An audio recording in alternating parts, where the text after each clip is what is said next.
there's one investment that can take a family out of intergenerational poverty, it is education. Our obsession with scale and with systemic solutions gets in the way.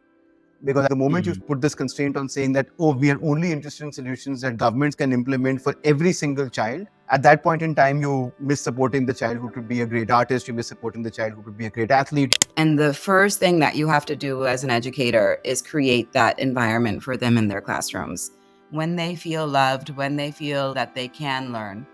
What does it truly take to create exceptional outcomes within the public education system? It's a parent who has the same dreams and ambition and belief in their child as all of us do. And that is the determining factor, I believe. I think having conversations with the government about their children and our children matters much more than having conversations about their operations and their systems. We don't know where great kids are going to come from. And designing for greatness as a way to identify and provide those opportunities for this distributed talent is very, very critical. I don't think learning is going to change until you change the way kids learn. If that same girl is outperforming in elementary school or primary school, then it is not about her cognitive ability. Somewhere along the way, she is being told silently, implicitly by her parents, her community, her school, that math and science is not something that she is meant to be good at. For every new philanthropist who's investing in education, can they make a case for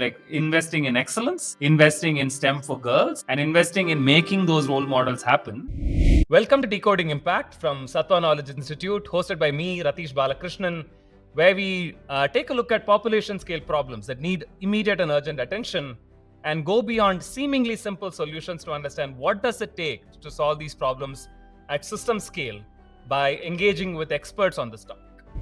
One story that everybody who has capital and wants to invest in impact resonates with is this idea that investing in education is going to solve for impact. I often say that education is the Harry Potter of social impact. Everybody loves it. Everybody wants to put money in it. Take any pot of capital, you'll realize that there is money going to education. But the almost sad reality is that there's a lot of work, money that's gone into education that has not resulted in the impact that we desire. Every year, ASA tells us the same story that our grade 5 child is not reading the grade 2 text. And then there are new theories about, let's bring technology, let's do edtech, and let's replace teachers. But we haven't, despite the best minds in the country working on it, with a lot of capital, solved this problem.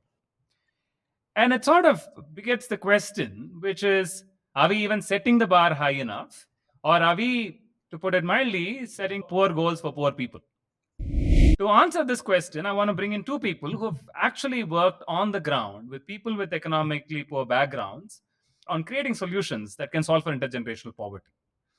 And what I want to understand today with the guests that I have is a question of what does it truly take to create exceptional outcomes within the public education system, and how do we make this happen at scale?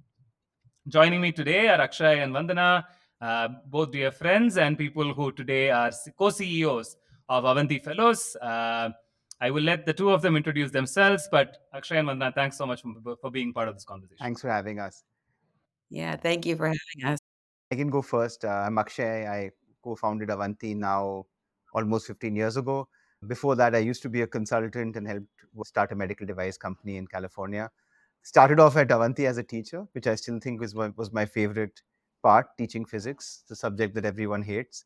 But now tech and product at Avanti. Actually, one question for you. If you started this 15 years ago, how old were you when you actually started this? 27. 26, I think almost. Yeah, 26, 27. Excellent. 20. Vandana, do you want to give us your introduction? Sure. Hi, I'm Vandana Goyal. I'm the co-CEO of Avanti Fellows. I've been living and working in India for the last 18 years. I was born and raised in the US. I started off my career as well as a teacher, teaching math to middle school students, which is also the least favorite age of most teachers. And found myself with the Akanksha Foundation first, where I later on became the CEO before joining Avanti. Thank you. Thank you, both of you, for being here. I want to start with a story as to why I thought we should discuss and be in this podcast together. Avanti Fellows recently organized an event where they got some of their alumni and their current students to meet with in Mumbai. And I had a chance to meet with this young boy, grade 11, I think, who came to me and said that his father was a farmer. Apparently, he invested a lot of money in lady's finger or turmeric, to really reap financial gains, and actually had a significant financial setback as a family. That got him to think as to why that would happen and how can he solve this problem at scale. And he actually built a solution that involved drones and bots, etc., to actually solve this problem. And today actually has a fighting chance of getting to MIT if his solution gets selected. Listening to him, and I was brainstorming him like he was my peer and saying, hey, why do you look at this? What is the OPEX and CAPEX of this? And I started to think, how do we, this child is from a government school. This is not anyone's image of a child from a government school, right? The child from a government school is actually a very, very different mental model. And that lack of imagination is probably the biggest problem. So the first question, actually, I'd probably start with you. You've worked in this space and you've had a chance to look at education overall. The question is, are we even aiming high enough? And what is your view of what's happening in the education space today from a philanthropy point of view? I don't think we are, because I feel like we are Hmm. perfectly fine with young people graduating school and perhaps graduating college with no shot at all of having a better life than their parents. I think it's something which collectively as society we seem to be okay with. But I think it's really, really important to set foundational goals for everyone, just to say everyone should be able to read and write, everyone should be able to access public services. I mean, that's essential, obviously. But to believe that we can create public education at such high scale and not even aspire to have children who go to these schools have the same opportunity as us, I think there's something fundamentally warped. And I do think our obsession with scale and with systemic solutions gets in the way. Because I feel like the moment you put this constraint on saying that, oh, we are only interested in solutions that governments can implement for every single child, at that point in time, you miss supporting the child who could be a great artist, you miss supporting the child who could be a great athlete, you miss supporting a child like Kushal who could, one day be a great engineer. And you, in some ways, perversely rob the children who would, by all likelihood, escape poverty and maybe lead the country one day of even that chance. How one gets around that politically, I think, is a more complicated question, but my short answer is no. Thank you, Akshay.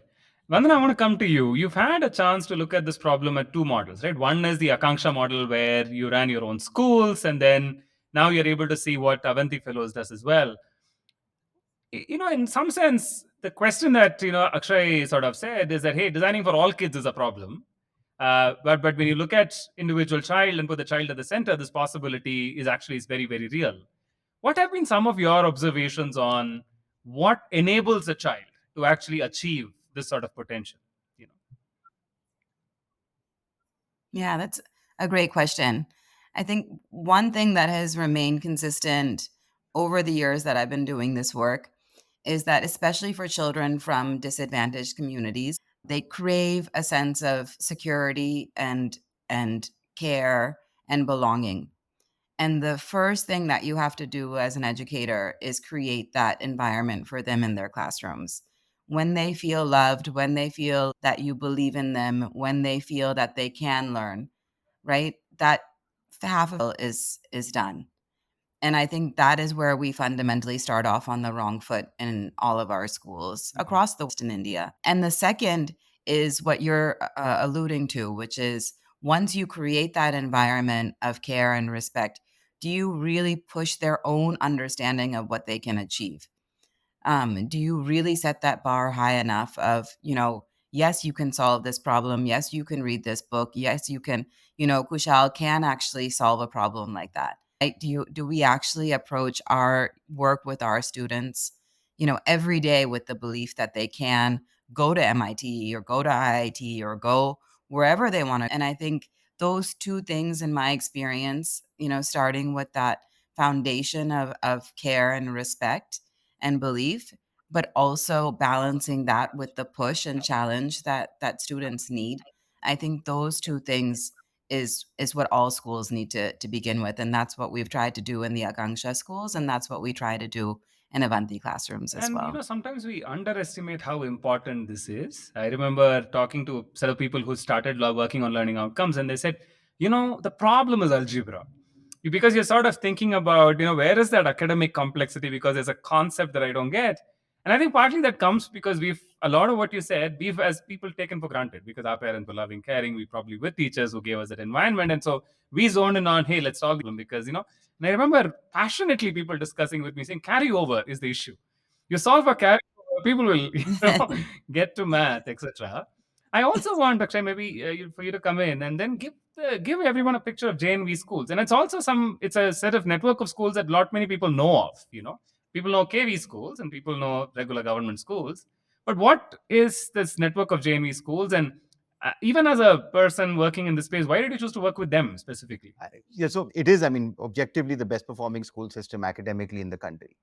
So there's a network of about 630 schools. There's one in every rural district, other than Tamil Nadu. About 25 lakh children take 2.5 million kids take this test every year in class 5. So there's a little bit of the Indian absurdity of the test taking, and of that, somewhere around 30 or 40,000 kids get picked, right? So very, very selective schools, but once they get picked, their education is free. So it's residential, boarding, lodging, sports, travel, migration across schools, everything is paid for all the way to grade 12. In fact, one of our students just told me, I was speaking to her the other day, that the reason her mother pushed her to take the JNV exam is she couldn't afford private school for 2 children. So this girl was academically smarter. So she was told, please take the JNV exam so I can afford to send both of you to school, right?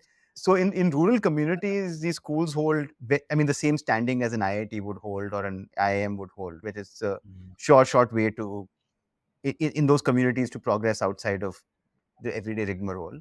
I think what's also remarkable, and I think goes back to your question of setting the bar high, and we see this a little bit even with Sainik schools. You see it with Kendriya Vidyalayas to a degree. Like whenever, as a country or as a public education system, we've set the bar high, we've done pretty well.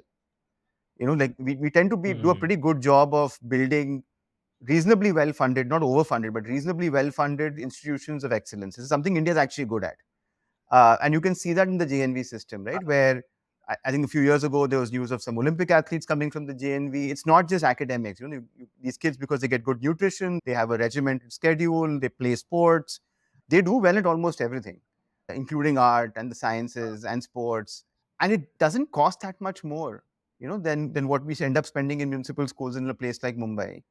And I've always wondered, in working in that system, what's different, right? And I think what really is different is culture. Right, because like Vandana was saying, a culture of care. There is a culture of care, like to the extent where you can imagine, not in the way that our like private school kids would often experience, but very much in the context of you'd experience in a good public institution. But there's also a real emphasis on excellence. Like this is the only school system I've been to where if children don't get 90% in a public system, things are not okay, right? This is the only school system where no one talks about pass rates, like pass percentages. That's not under consideration. I think the teachers, as we've seen, there is pride in being at certain schools. There's pride in them being as a community because they live together on the school campus. And I think that residential schools is a big factor there because the teachers live with the children. We chose to work there because that was literally the only way in the early days that we could find enough children who could even prepare for the JEE. When we started off, we were a volunteer collective, right? So we would have volunteers at the IIT campuses. We would go around testing children, trying to find children who would A, want to prepare for the JEE, and B, could prepare for the JEE. And we had no money to pay for test prep. So we used to convince coaching classes to take them for free. So they also had to clear that bar, where they would get free coaching. And we couldn't find kids. Like we would test 10,000, 20,000 kids in Mumbai, find 4 or 5. And I think at that point, I met Monish Pabrai, who runs Dakshina, and he himself is an Navodaya alum, now a very well-known hedge fund manager in the US. So he had set up Dakshina Foundation to build residential programs in the JNVs. And he said, there are so many high talent kids here that even if I give you the kids who we can't work with right now, you will have enough kids to work with, which I thought was an act of great generosity, but also kind of our pathway into that school system. And the first batch we ran was a group of kids who basically taught themselves. Like we didn't have any teachers. And most of them went to the IITs, right? So I think that was a big moment for me of like seeing what is possible for myself. The test obsession we should come back to, right? It's one of my favorite pet peeves. Vandana, you've in Akanksha also had similar success stories. I know kids who have gone abroad, studied, and not that that's the only marker of success, but that tells us that our ambition skills are different. How did you select children? We did not select kids. We used a system called the lottery system, which is something that's used widely in the United States and the charter schools there. Everyone can apply. You literally pick names out of the hat, and those are the kids. You have a girls, selection and a boys selection and an equal number, and that's who gets into your school. I stopped going to those things because I used to cry because of the parents who didn't get admission were so upset. But, who was selecting our schools was their parents, which is a story that's just not talked about enough, right? Like, who is the parent who is waiting in line for hours to put their kid's name in that hat, right? And it's a parent who has the same dreams and ambition and belief in their child as all of us do. And that is the determining factor, I believe. And that's why in Akanksha, we work really closely with our parents. Yeah. Because in the same way that we believe in our students, we operate from a place of belief that most of the parents, there's always environments of abuse and neglect, but most of the parents are just poor. They're not stupid, and they're working really hard to better their lives and especially their kids' lives. And they're making a choice. They've figured out which is the good school in their neighborhood. They used to call me. They used to call, our staff. They used to come visit us. And I would, sometimes our team would get upset about that. And I said, they're doing whatever they can for their child, right? And wouldn't you? Right? So it's great that they're coming, and calling me. I may not be able to help them, but it's such a sign of their determination for their kid. And I think that's a very untold story of why the Akanksha school, I mean, we talk about it a lot in Akanksha, but I think it's an untold story in the sector of when success happens for kids, it's usually because of their parents. Absolutely. Not just because of us. Absolutely. I mean, I can one personally relate to this, right? From my own story, but there's one story that I always tell that I once went to Trichy in Tamil Nadu, and I met this couple because this was organized by a sanitation organization. They were building their own toilets. They were getting those cement rings, putting it together, building their own toilets. And I said, would you want to not call a mason to build it? He said, no, too much money. We want to do this ourselves. And both husband and wife in the dumps building this. And later in the afternoon, I'm seeing them, and the mother has changed her clothes, and she was wearing a sari, and she's waiting in the road. And I said, "What are you waiting for?" He said, "My son is coming in a private school bus. I want to be here to pick him up and make sure that when he comes, that I'm here for him." So they don't want to spend on getting a mason to build a toilet, but they're willing to spend on the private school bus, get dressed up every evening, stand there, and so that when sun comes, he knows that the parents are there. And I asked her, you haven't learned and you haven't studied. How do you know your son is studying? I said, I don't know. But whenever he reads, I just ask him to read louder because I want him to know that I'm listening. And it was just a moment, right? Because in just so many ways, our parents try to tell us that this is important to me, right? But let me put this together. In a lottery system, you select children, and those children just have outsized returns on their lives compared to any other child who goes to a government school. So it's entirely random, right? There is no test, there's no probability. And what both of you are saying is that with the right intent and culture, we can build a school that can create outcomes for children. Why can't we have like lakhs of such schools? What's the systemic constraint in making that happen? I think I can go. There's several. I think one is our public systems are too large. I think that's challenge one, right? Like I think this is. I'm sure we could talk about this from a governance lens or a healthcare lens or an education lens. I think our unit size is too large. I think if you asked us to run 3,000 centers, I don't think we could do a good job. I really don't think we would, right? So I feel like very, very large systems, very poorly staffed, especially at the administrative level. And it's no one's fault at that point, right? Like it's too big, too complicated. The best of us would struggle.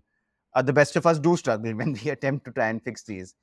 And I think to build a culture of excellence, and there's something I've seen at Avanti, is that the bar is held high not by me or Vandana, right? The bar is eventually held high by the teacher and the program staff at the center.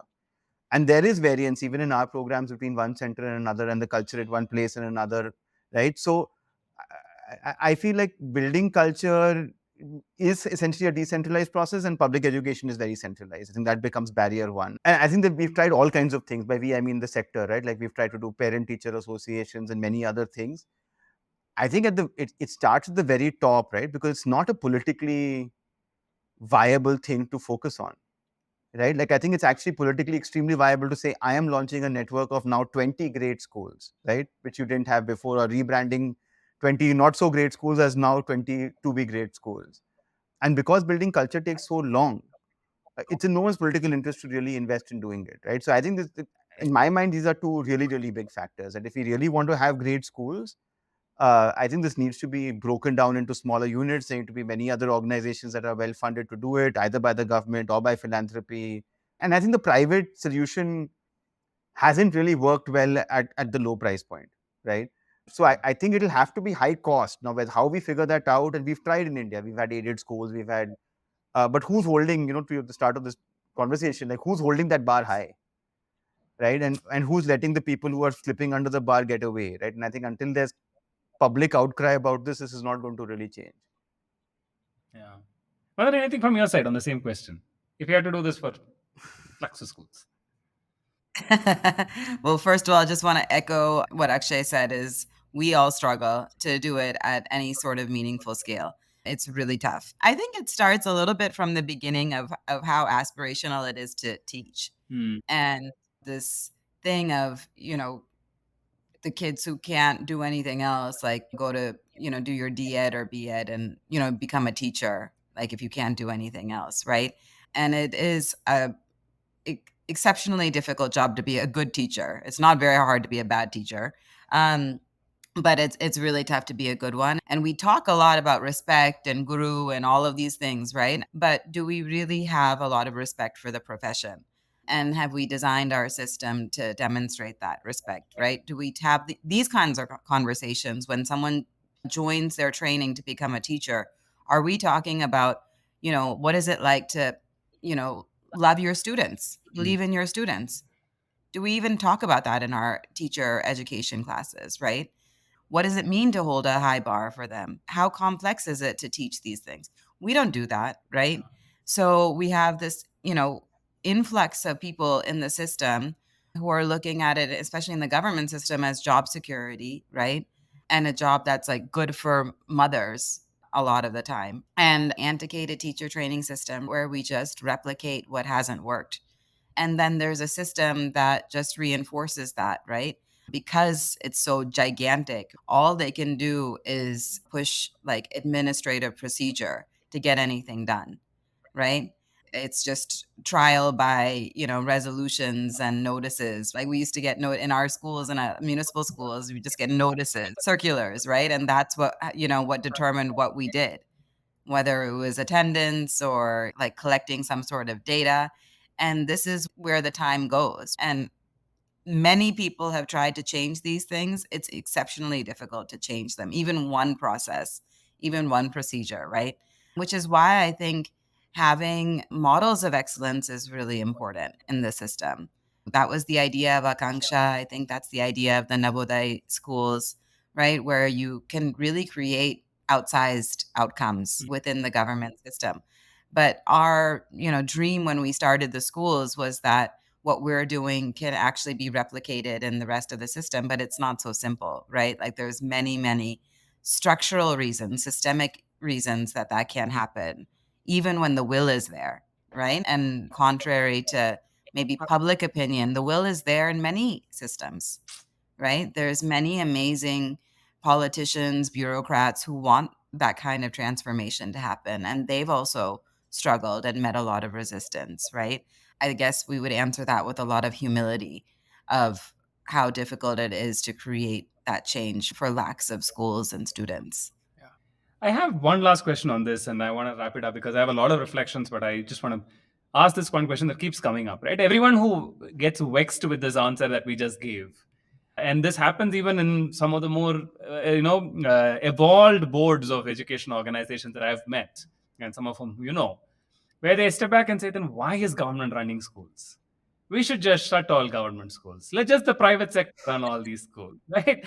Uh, why not? If small networks work, maybe 1,000 flowers, maybe not a large system, but 1,000 small flowers should solve the problem. I think we've tried. So I think in the Avanti journey, I think we've tried this, right? We had a social enterprise for a while. We've tried to collect fees. And I think the simplest answer there is kids just don't have enough money and kids need protection.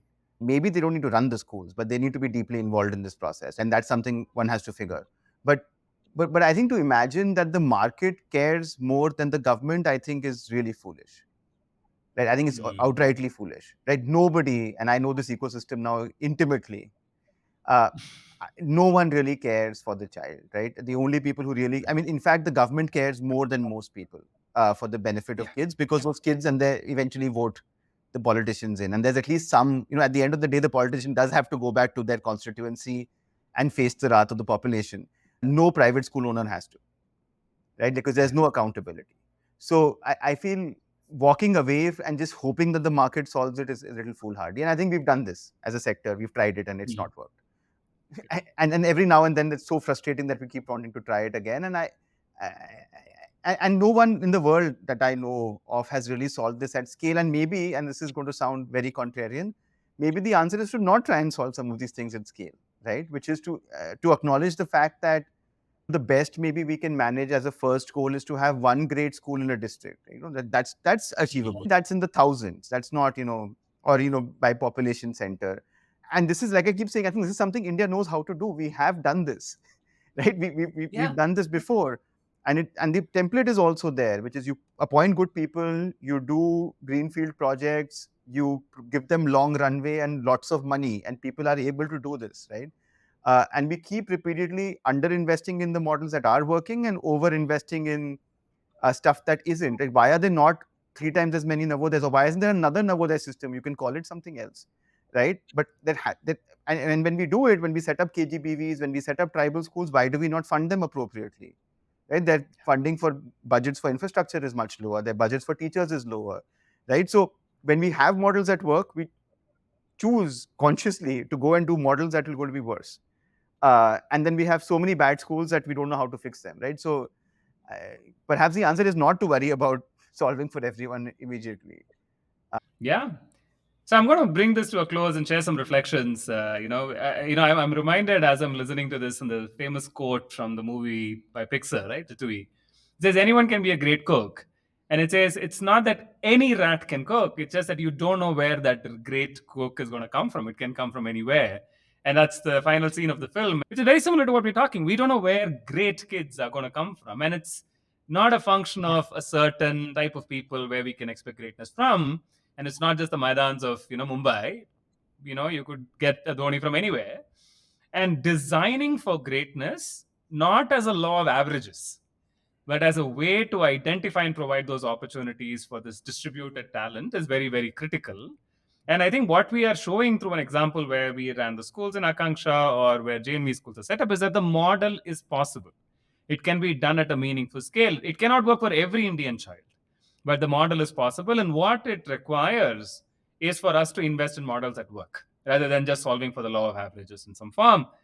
And while there is an enduring effort in improving the law of averages incrementally, is there a way to sort of continue to overinvest in these models that can create some of these leaders? Because, and I think for me, the important part is a knock-on impact of such leaders and such children is just so much more, right? They solve then for many, many more people. And I think that is exceptionally important. And your example of the hedge fund manager is so prescient of that, right?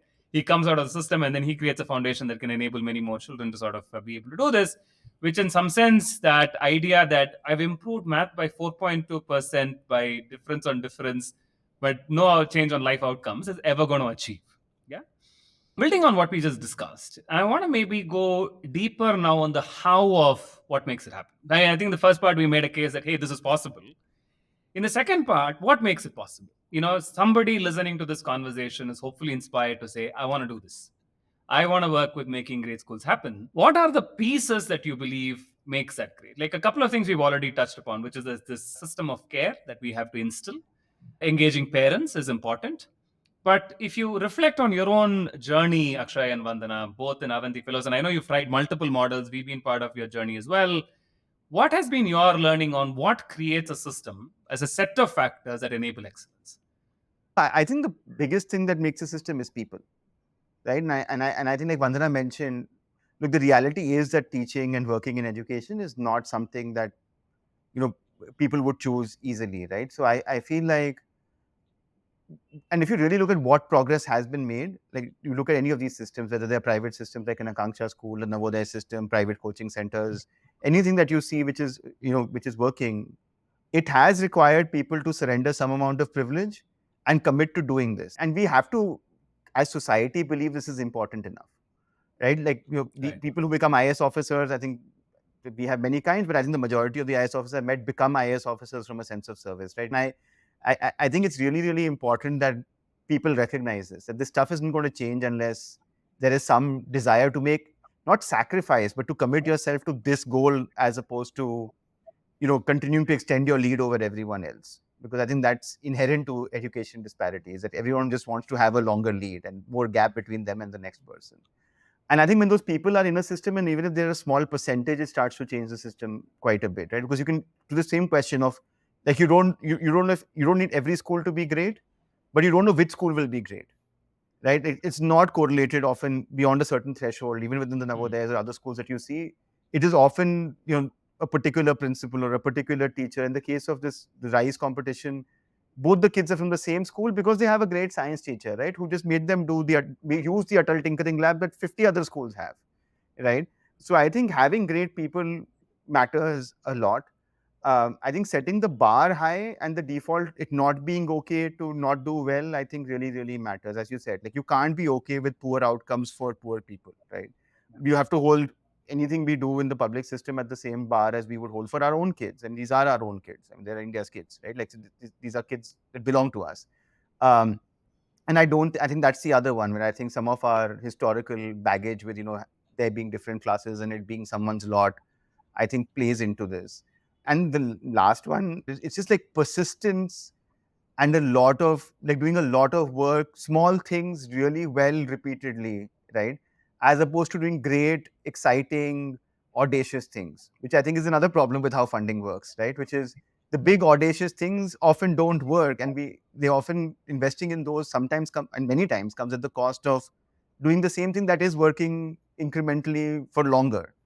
So before we rebrand another set of schools or like introduce tech, and we've done RCTs which have shown negative effect of tech, right? So, uh, like, it's really worth thinking, like, is it worth? And I think Karthik Murali's podcast, his books, everything kind of points to this fact, right? Like, how do you just do the stuff that we know works well for longer, and how okay are we with being boring?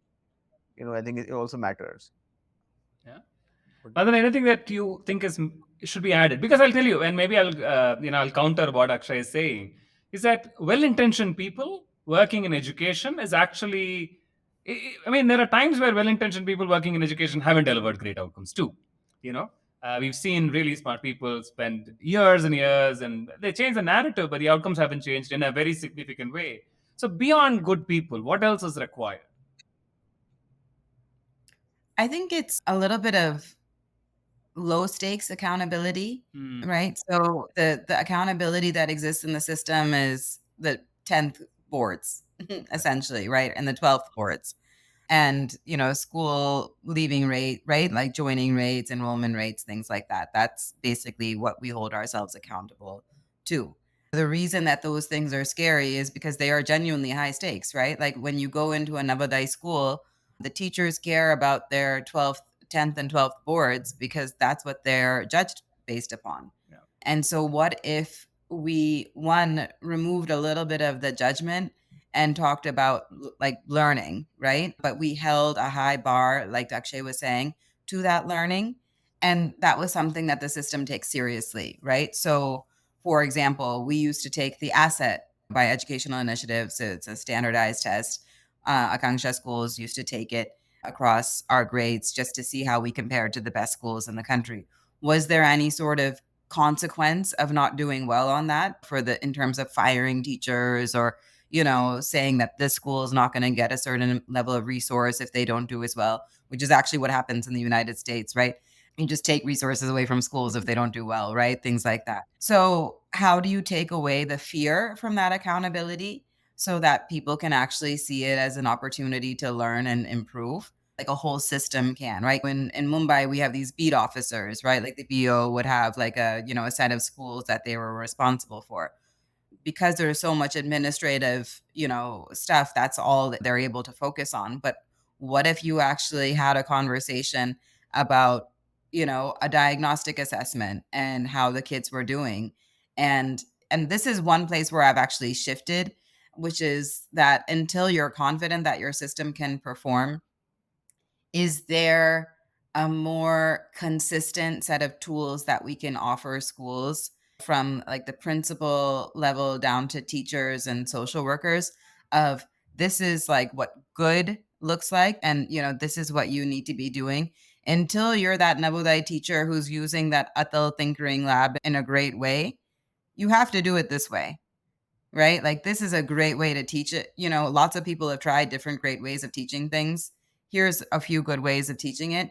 Here's your support, right? And I think we give antiquated textbooks, right? And all educators know how to do is move through each chapter of that textbook and ask the questions at the end of that text. That's all you know how to do, right?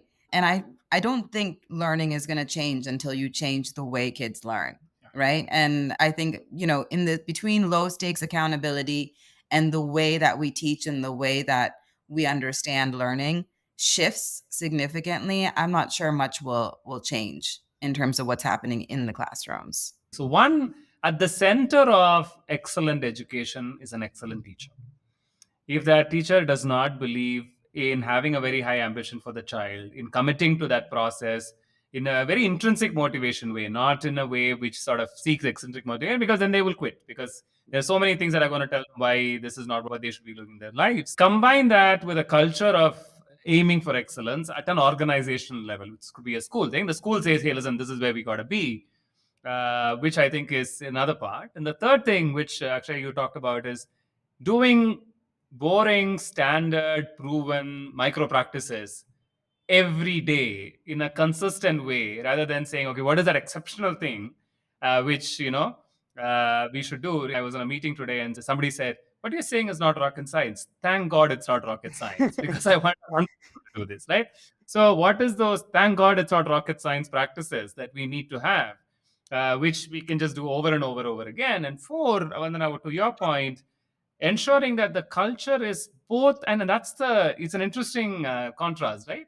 You have to be excellence focused, but you're not punitive if the excellence is not achieved, because a lot of our thinking around excellence is that if you don't get it, you're going to be fired. So there's so many sticks that I can hold for you, but saying no, we're going to aim for excellence, but we're going to encourage the fact that it is going to be a long journey. And most managers honestly don't know how to do that, even in large professional organizations. And lastly, to the point on pedagogy, right? How do you enable learning in a manner that is not flipping a textbook? I think these are a lot of things that have to come together, in terms of making this happen. I want to build on a couple of things that came up as you were talking. One, and I don't know if this is my bias, and like Akshay said, I'm also not good at this, right? The problem with excellent people is they don't like doing standard, boring micro practices stuff. I don't know if it's, and that's what I'm saying. I'm honestly saying it's my bias too, because they're like, no, what is this beautiful idea? And it's probably fed with the movies that we watch, the books we read, the hero's journey paradigm we have. And sometimes finding the talent model in a school where there is a set of people who just say, listen, I'm going to do this every day, versus this teacher who has this high ambition, the whole Dead Poet Society, Robin Williams type person, with the regular teachers. I don't know if we have actually cracked the talent model thinking for a school as a unit as well. I don't know whether that resonates with you. I was just going to say, I think that it also comes down to how we empower schools to celebrate that talent and recognize, right? So it cannot be left, to Akshay's point earlier, right? Like, if you expect a system of thousands of schools, right, to do that, how are they going to be able to do that, right? There's going to be like a million issues that come up as a result. But if you tell every HM that you have, right, that identify who your exceptional teacher is, have them, teach it. What is stopping our systems from doing that? Who is saying no to doing that, right? But we are just never empowering a school leader, an HM, to actually do that. We are never telling them that you can celebrate excellence within your own school. I mean, you're not going to get a certificate. You may not get this, but this is an environment that you can create as a principal in your school, right? Yes, you have to do a lot of paperwork, but you can bring your team together. You can say, hey, I saw this person doing this great thing, right? Or my expectation is that all of us are doing this great thing. But we don't see those. And that's why, I mean, the next step after we started our schools was to actually focus on principals and to say, like, how do we actually develop that kind of leadership at the school level in a decentralized way? And even in Avanti, the way we choose schools, right, the way we choose systems is the leaders. When we go into the Navodaya system, like, we first look at how open is this school leader, this principal, to working with us. Are they going to meet us halfway when we need them to do something for us? So that, I think, perhaps, giving a little bit of, it's not even giving power, I would say. It's just telling them that you can do this and there's no consequence for not doing it, or for doing it. I don't even think we give that much freedom to our leadership within the school system. And then it doesn't have to be a systemic solution. The systemic solution is, let's empower, great principals to do great things. And I think the pride in where you are matters, right? Like, I just feel like people are much happier doing the same task repeatedly if the place that they're doing it is a place they're proud of, right? And it is different, because I think I was thinking about what you said, and I was wondering, like, if I look at, many of our team members who've been around now for like 7, 8, 9, 10 years, and many of them actually their lives haven't changed. They still live in the Navodaya school. They still, either manage teachers. But I think there's a lot of pride uh, in the work, right? And a sense of pride that perhaps even Vandana and I are too detached from now to really feel, right? Which is, and it should be easier with teaching, right? If your kids are having good outcomes. So I think it's all a little bit linked, right? If your kids are having great outcomes, then right? You know that for like this child who I taught 8 or 10 years ago, showing up every morning and talking to this child at the same time had an impact on this child doing really, really well. But if you're in a school system where no one succeeds, um, I don't know how, as a teacher, you convince yourself to keep doing the difficult things again and again, right? Like, so I do think the reverse is happening. I think, yes, lots of, like, teaching is something which is relatively easier to get into, but no longer, because every job in India that's a government job is hard to get into, right? Uh, so these people, when they were in their 20s, are probably ambitious people who work really hard to be teachers, and they probably did enjoy being a teacher for some period in time. But if they're in an environment which is constantly just failing at everything possible, how are they to build a sense of pride in doing their daily work, right? And I mean, we see this in the public sector undertakings. You see this everywhere. It's literally the same type of company, right? This one is a bank, the other is a bank. One is a startup, the other one is a big corporation. But people have very varying amounts of pride, and I wonder whether, just, is this place doing something that's amazing, or is this place doing something that's kick-ass? Like, is that what's motivating you to do boring things? Right? Yeah, and as somebody who runs an organization, I relate to both of this, right? One is to create this culture conversation, and we have 500 people now. Earlier, it used to be that you bring everybody together, you sort of tell a story. Now, every manager sets the culture of the team, and it's all the same organization, but they work differently because in that microcosm, there is somebody who sets a culture which then makes a difference. And the second is this whole flywheel of pride. When you feel like everything is going well, you have a more sense of pride, you have a sense of possibility. You do better, it gets better. And the moment, and the flywheel just takes off, right? And a lot of times, how do you keep the flywheel running? In some sense, for that to happen. I want to talk about another thing that you both didn't bring up, but comes up in every conversation, which I think philanthropy has a love-hate relationship with, which is infrastructure. We either overinvest in infrastructure, we just love the buses, but at the same time, every study that says is that, hey, the infrastructure is poor, learning is anyway not happening, the labs are poor, etc. What is your own sense of infrastructure? I mean, the need for and the investment in infrastructure. See, great spaces do matter. I think that's one of my experiences. In Akanksha schools, we would go into the schools and, the bathroom smell permeates down the hall, right? It's that whole broken window idea, right? Like that you just walk past broken things. Like there would be like broken desks, broken chairs. It's a sign of what Akshay was talking about about pride, right? Like, do we have pride in this school? Do we have respect for the people in this school? If we had that pride and if we had that respect, we would not put them into that environment to learn and teach all day long. We would not. Yeah. You need to have like good sanitation, like, well lit buildings and things that work, desks and chairs and boards and things that work. Now, beyond that, like, I'm not, I don't think, like, these fancy smart boards and all of these things, they don't work. I don't think. And I think it's been proven also. But that basic level of, like maintenance and upkeep of our schools, right? Like when the Delhi government, for example, took over their schools, like infrastructure was one of the first things that they just at least make sure that they feel nice. And the point was that I want to be proud to go to this school, right? Like, why aren't parents proud? Parents are often embarrassed to have their kids wear the government school uniform, right? Why? Because for them, it's like a sign that they can't afford something else. So, how do you actually make it a symbol of pride to wear that uniform? And these are the things that people see.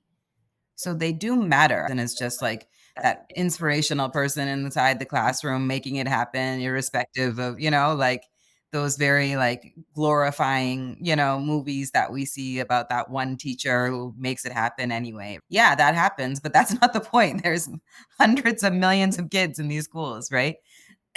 So the least we can do is create just some basic level of pride in the actual building that they're going to school in, right? Like, I'm excited to go. Like, it's a safe and happy place to be in. I mean, the only thing I'd add is that ownership of space also matters. Like, so do kids feel like they own the space? Do they have freedom of movement in a space? But I'll echo what Vandana said. I think not how fancy it is. Just like if you can just do the bare bones, but do them well, I think it's fine. Yeah. So one last question on this before we wrap this up. You know what? You said something interesting, Vandana, when we talked about earlier, saying, hey, when you walk into a school, you see whether there is a school leader who is sort of seeing the sense of possibility in the work that you have to do. And I'm thinking about the relationship between a civil society organization and and the government here, right? And there are things that the government has to enable, and the civil society organization can add.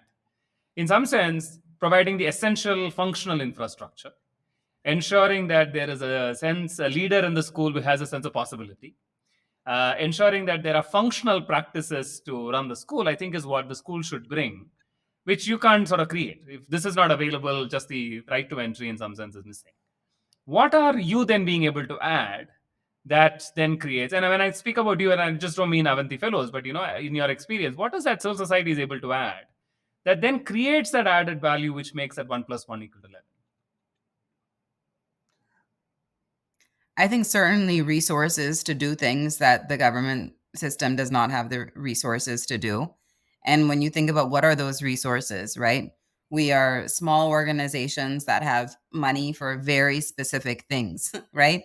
And so what is that specific thing that can really add value, right, to the learning of those students? I think some institutions are set up to actually come in and like work with the system and look at the efficiency of its administrative procedures and all of that. But putting that aside, we probably have a relatively small team in the scope of a government system, right? That can be held highly accountable. We have freedom to hire and fire. We can pay at, our discretion, and we can find people, because it's a small number, who have a very specific set of skills, right? And you just need to decide, I think, as an organization, is what is that unique set of competencies that will truly add value to this system. And so, like, I think one of the reasons I was so compelled by what Avanti does when I first met Akshay in 2019 was because I was like, this is something that the system, even if it wants to do, cannot do, right? Like, because there's so many reasons, or it can, but I mean, there's a lot of challenges in making this happen in a systemic manner. But if we can come in and say, like, look, this is a value added service. You may not have the funds to run, say, like a program for your academically advanced students, but we will come in and do that. We will teach you how to do it. We will allow you to actually do that at some reasonable scale by yourself. We will set up those systems for you, right? And then we will come in at the last mile and teach the kids who truly don't have any other place to go. They can't afford the coaching. The government can't set up a coaching center. We will do that. And I think the outsized impact, right, that you've mentioned a few times comes from that, like, very clear focus on that specific thing that you're trying to do. Now, that's the Avanti case, but I think, like, for an organization, for civil society to actually think about it in that way, And it has to come also from a place of, and this is something that I think gets learned over time. Like, as soon as you're responsible for that many schools, you're not going to be good at teaching kids how to read either. So like, how do you actually figure out, like, okay, but we can give them this one tool about how kids can learn how to read. And if we teach them this one tool, strategy, whatever it is, resource, and we train everyone on how to use it, that can actually create a shift, right? So, but what is that? I'm just giving you some random examples, but I think it's very powerful in the Avanti context because we're serving a subset of kids in that classroom, recognizing that we cannot serve all, right? And I think that's like the challenge for us sometimes, is because what we're doing is not a systemic solution in terms of serving each and every child. But what it is equity in our view, because it's giving those kids what they need to realize their potential, right? So can we come in and say, like I think arts programs do that. Like, to Akshay's earlier point, like if you want to be an artist in this school, right? Is there anything that will help identify you and develop that talent, right? Unless you're of exceptional like ability where you just figure it out on your own. So can we actually think of ourselves not as the replacement of the system, but as this kind of, unique supplement, right, to what they're doing? And then I think the relationship between government and civil society changes, right? Because like our relationship, I think, for the most part, is very positive. We work with many governments, many different political parties, right? And it's agnostic of that. All of them want this for their students, right? And feel a sense of pride when their students achieve. Um, and when we come in and say, we will give you what you need, right? And then we will provide that with the resources we're able to do. There's also a lot of appreciation for that. And that I think is something I've learned a lot from, Akshay and how he approaches these relationships, and from our work, and what I would encourage, any organization listening to think about for themselves.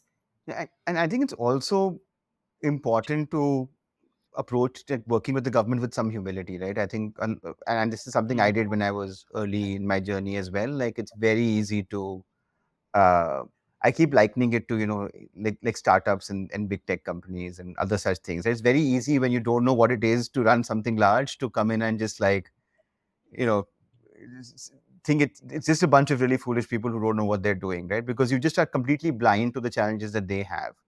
Um, and I think once you recognize that that you will probably be an expert at doing one very specific thing as an organization, and you make the effort to say, I'm really good, and you're open to criticism, right? I think for many years we were told to our face, right? Like, your content is not as good as Akash and Alan and this and that, and my kids are still leaving, even though Avanti's, which is true. Like, it isn't, right? It won't be. We aren't investing as much money.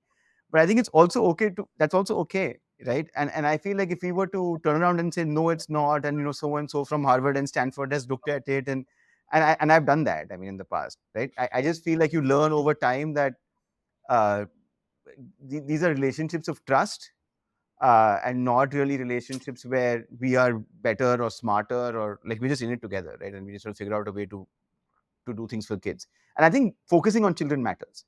I think having conversations with the government about their children and our children matters much more than having conversations about their operations and their systems, and right. And I think it really matters once you start to. And I've seen this with many people do this very successfully who are not as high touch programming, right? Where you talk about the kids, it's very hard to find an adult who does not care about kids. Like, it's a pretty high bar. That's going to be hard to find. And I want to summarize this as we come to the end of this section, right? Is one is make sure that the school has essential functional infrastructure, where it doesn't have to be jazzy, but shouldn't be something that just moves people away from saying there is something that good that can happen of this place. That's number one. Second is fix the talent model, which is that find the people who have the sense of purpose and pride in doing the things that are everyday things very, very well. And combine that with these people who bring this massive sense of ambition, massive sense of possibility that can happen, that can work together to be able to get the talent model right. Three, ensure that the engagement with the parents is successful. Make sure that they're co opted, they are partners in this process of change. Infrastructure, talent model actually contributes to that, because then they said have a sense of possibility on what is possible for their own children, and at the same time make them see how they can be actual partners in making this happen. That's the third pillar. Fourth is create that approach for learning, which essentially is engaging, is not flipping books, and all of that.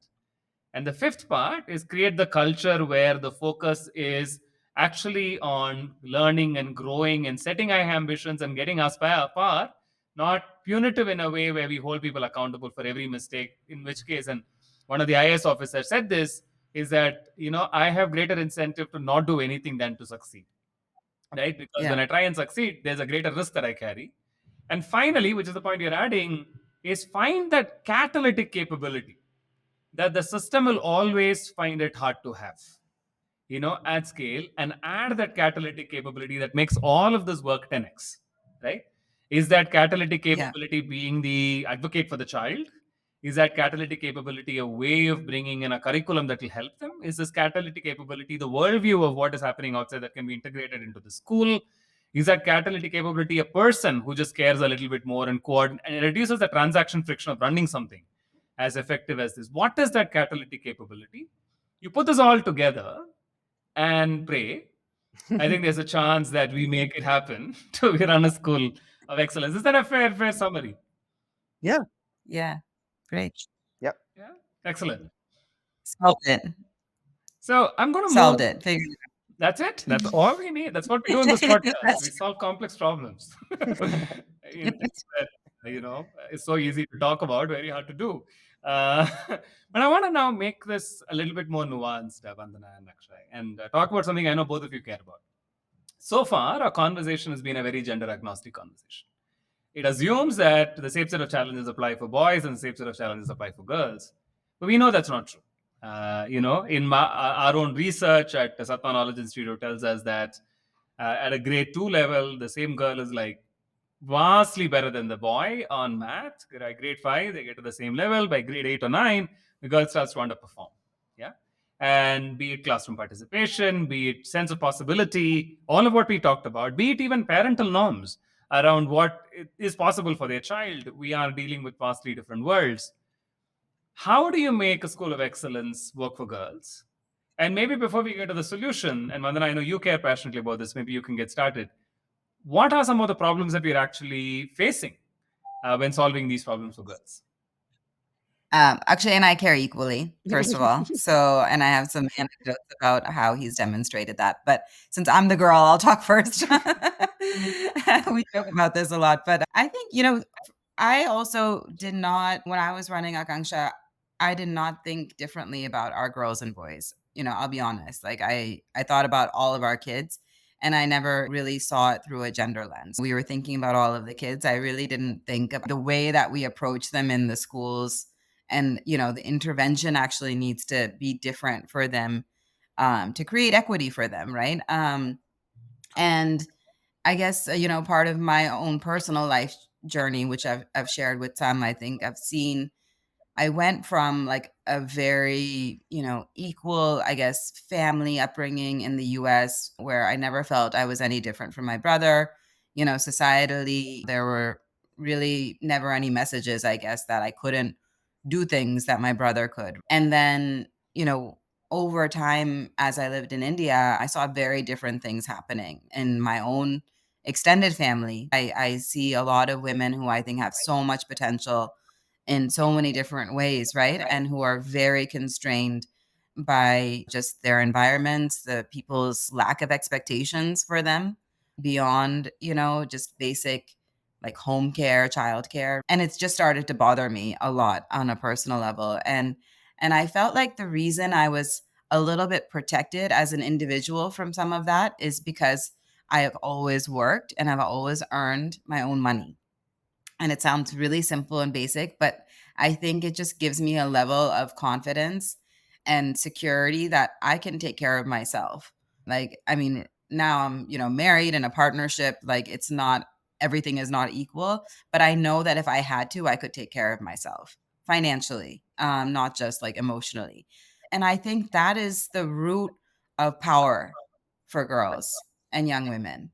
is to know that you can take care of yourself no matter what, right? I can take care of my own needs, whether it is to put a roof over my head, food in my mouth, in my kid's mouth, educate myself, work, right? I can do those things. So yes, you always need support, but I can do it. I did not realize how much girls are affected by these expectations, lack of expectations for them, right? Or different expectations for them.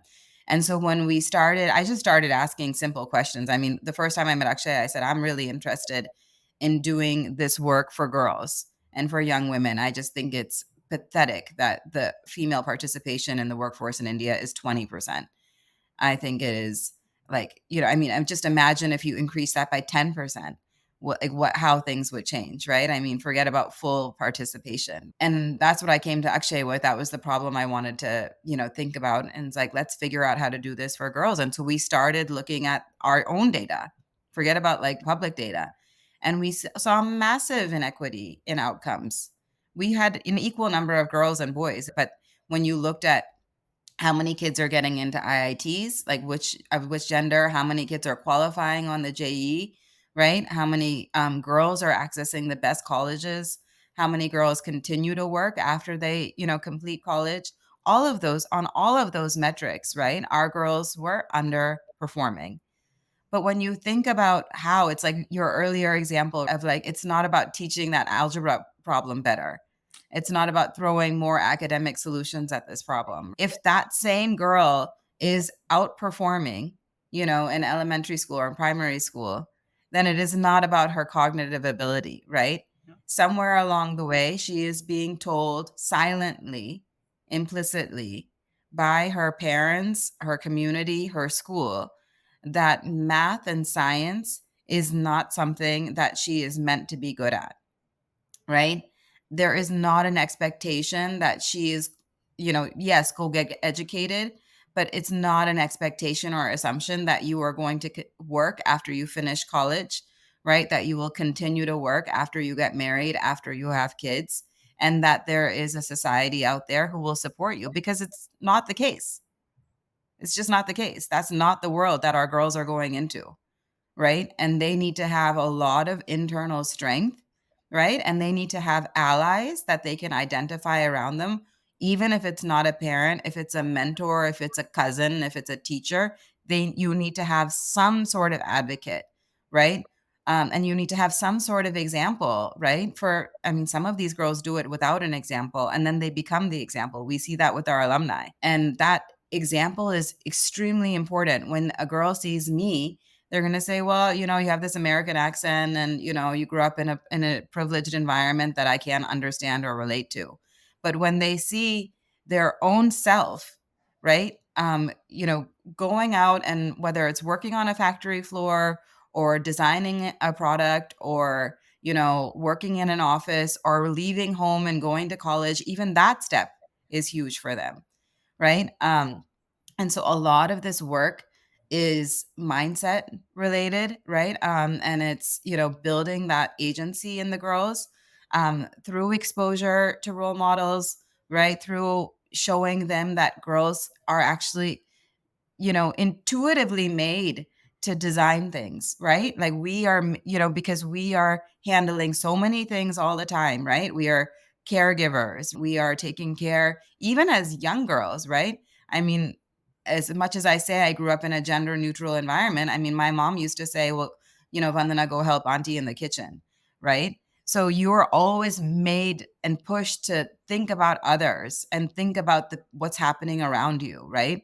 And that makes us uniquely positioned to make the world a better place. And a lot of that making the world a better place happens through technology and engineering and, and design, product design, right? And so, like, how do you actually help girls see themselves in that way? And see themselves. I mean, our biggest thing is that even girls are good at science, they think they should be doctors, right? Why? Because it's more girly, feminine, right? So I think this is like, I think this is one aspect of work that is very complex in terms of what the solution looks like. We haven't figured out what it is, but we're starting to see shifts in our own results just as a result of talking about it. last year we had 1 out of 35 kids who went on to IITs was a girl. This year, I believe it's 29%, Yeah, a Akshay, third almost. Yeah. right? Yeah, who are girls who are going on to IITs. And we set up centers of excellence just focused on girls, right? Like that's basically where those numbers came from. And we talk about it all the time, right? So it's very intentional action in creating environments where girls can thrive. It has to be that. And I think every educator, even if what you're doing is not only girls focused, needs to do it. And that's how we'll see change happen. Sorry, that was a very long answer. As you said, I feel passionately about this. Actually, anything you want to add to this? I have a couple of follow throughs, but would love to Yeah, sort of. no. So I think just to build on that, right, and on the question of what's holding them back, I think uh, it, it's shocking how much kind of, I call it tongue-in-cheek research, right? Because no one really wants to say it, is, oh, girls are just not interested in systems; they're more interested in whatever caregiving. Like, so there's a lot of like lazy science, right, on causation correlation problems with why girls are doing this. And I think what's actually been striking to me is how much of that the girls themselves believe, right? Like, it's very easy to fall into like this affirmation of like, this is what society is saying, this is what people are saying, this is what my teacher said, and how sensitive it is, which is all it takes is one person saying something at some point, right, and you're already shattered. um, it is not academic. It's very clear it's not academic, right? Which is that, like, the girls and the boys, and if you look at in our data, right, like the girls and the boys at the beginning of 11th do just as miserably at physics. Like, everyone sucks, right? Um, but the boys recover, right? Like, over time they recover, but the girls don't, right? They just keep getting worse, right? And so it is clearly, like as Adana is saying, like an attitude, mindset, environment issue. You ask any of our alums once they're a little bit older, when they're 24, 25, what did you think about the JNV environment? It's the only negative thing I hear consistently is, we had no freedom. We were hemmed in the hostel. We weren't allowed to study at night. And these things matter, right? Like, if you're really uh, aspiring for these like edge case outcomes. So yeah, that's the only thing I want to reiterate. And it's clearly not academic. Yeah. So, recently I was talking to the head of one of the most premier institutions in India. And, we were talking about how the number of girls in the college is actually dwindling year on year. And we were talking about what do you think is the cause and what should make it happen. And his immediate response, and this is an engineering college, he said, maybe we should start some liberal arts programs. Maybe girls don't like engineering. And I'm like, you are the head of the institution, of an engineering institution. You have had decades of women leaders coming out of your organization, right? Why would you imagine that liberal arts is actually the solution to the problem? And then I want to just, I think you made a very, very important point around girls looking at the way the world is built, and hence science, technology, etc., being a part of it, and how that is not just feminized roles like doctors and nurses alone. Is there something that we can do to accelerate more girls to look at STEM specifically? One of the points that you made is that just a keen eye on the problem is going to make it better. But are there other things that you believe is going to be important for us to get more girls into STEM? I think two things that we're experimenting with right now. I think one is they need to see women doing this work, even if it's, 13% of women who are in IITs who are going on to do this work. There are still 13% of them out there being engineers who we can connect them to, who have persevered through even more challenging circumstances, Yeah. right? And through an even more difficult time, right? Incredible engineers and scientists, like female scientists and engineers across the country. Just I've met many of them, I think, and talked to many of them, just incredible women. So introducing and connecting those generations and giving them role models, both aspirational ones as well as like more proximate ones, right? The alumni from their schools who are just a few years older, who are going on to work, right? Who are getting great job offers. So I think that this whole aspect of exposing them to women who they can relate to and aspire to be. The second, I think, is part of, and this is probably going to be a debate that is never really resolved, but if women truly are somewhere innately or intuitively designed, right, to think about community, right, and society, and like about like relationships and keeping those bonds, right? How do you connect that, right? Like the work of science and engineering to the improvement of something, the quality of something, right? And so giving them hands-on experience with science and technology and engineering from a young age and being able to solve problems using those tools, I think ignites a certain interest and enthusiasm to persevere through some of these challenges. I think like one of the reasons Akshay was talking about how they're all bad at physics, right? But the boys persevere through it and the girls do not. They lose interest, right? And I think if you are able to sustain interest that maybe already existed, but you're able to sustain that before it kind of drops off, then they will also persevere through more difficult and boring content. So I think those two things, and I do think that, you know, and this is where organizations like ours can really add value to government systems, is identifying those girls who have the interest and the talent, right, earlier on, and saying we will help keep those girls on track. I think that's an amazing value add that we can, you know, we can provide to the system, and actually supporting those girls. And, you know, because it's a lot of like, you need to talk to their parents, right? You need their parents to support them going to college, right? So there's like, it's a multifaceted kind of approach, I think, with the girls. It's not like this one thing that you can do. And I mean, I want to build on what you said, Vandana, because when we did the research around girls in STEM, we sort of broke it down into three parts, and some of it we touched as we speaking. One, we realized that one, STEM has a challenge which is gender agnostic, which is really that if there's poor infrastructure, which we talked about, if there is poor teachers, which also we talked about, or if there is a sense of no sense of excitement around teaching science, because we all know science can be very boring if you teach it poorly. Uh, that is going to affect boys and girls equally. And I think that as a country, we need to solve for. The second part of it, which you spoke now, is that there are gender accentuated challenges. I do believe even boys don't have sufficient role models in many contexts as well. But just the probability of finding one is higher, right? With the same thing that affects the girl much more, because it's just that the number of role models that they see of people that they can emulate is lesser, even though the problem may be the same. Another idea that, or the other cause that we have seen, which is something that I want to come back to as a question, is differential spending by parents too. Which is that if you have that one tuition that you can spend for a child, you'll spend that for the boy and not for the girl.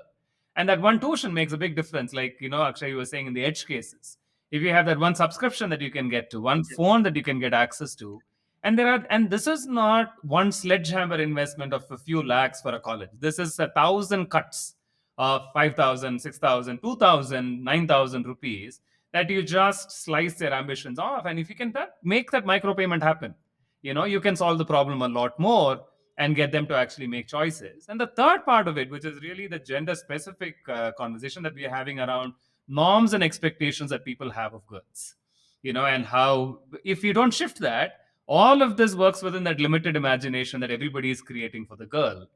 Just two, I mean, and a lot of what we talked about, infrastructure, teachers, imagine, the way pedagogy should happen, career counseling, role modeling, I think we have touched upon. I just want to build on that micro financial aid conversation as well. Is this something that you're seeing in your work as well? That these 1,000 small cuts of where you will not spend for a girl having that accrued impact on the girl? So I think we see almost a counterfactual more often than not, which is that it's very clear what is common to the parents of the girls who are able to participate, right? Because that's often the kids we interact with more. And I think everything you're saying actually does happen, right? Like I think very, very, very, very commonly the girls who are succeeding, right? And I think here the Navodayas are perhaps not the best testing ground. The state programs are, where we're getting these kids online. And we will consistently find that, the girls will have supportive parents, plural, right? Like they'll make some investments, they'll let them, there's almost, we've never seen a case where the data plan is getting, taken away from the girl, but we do see this in other programming, right? So I think we definitely see what is common, and what is common is the parents wanting to invest in their child, and we almost see zero children, I mean, not almost, we see zero girls who are able to participate in the Avanti program where the parents aren't aligned. Just to add to that, I think the reason that the girls are in online programming is because their parents sent their son to a private school or to private coaching, which is physical and offline. And that's what they have access to, which is why I think in our online programming we have more girls enroll than boys, because this is their option, right? And I think that's one piece of it. And I think that the other is that when it comes to college choice, right? And we've seen a handful of examples like this. When it comes to leaving home, like going outside of your district or your state, parents are not ready to send their daughters. And that is a critical choice, right? If you get into an IIT or NIT or any NIRF college, right, that's outside of your home state, you should take it, right? Like, it's objectively true that you will get a better career option if you go to that college, right? It's very important that they take that choice. But there's many times when girls actually take a drop year so that they can take the test again, so that they can get a college close to their home, right? So I do think that there is a little bit of this like death by a thousand cuts of like,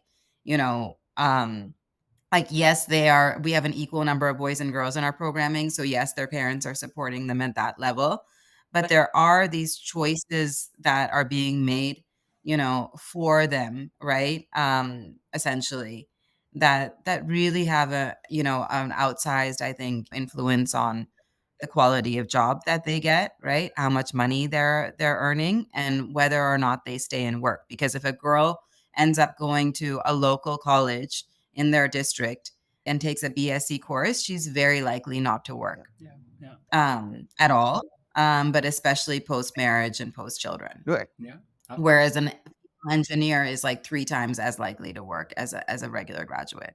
And if you look at it, the number of girls in BSc programs have increased steadily in the country, but the stark difference in engineering colleges continues to remain, right? Yeah. And sometimes I also think that we talk about norms a lot, but one way to solve the norms is to just make a lot of cases and treat it as a long game. But when you find these strategic cuts, these 1,000 cuts, and fix them one by one, I think the Overton window shifts over a period of time, right?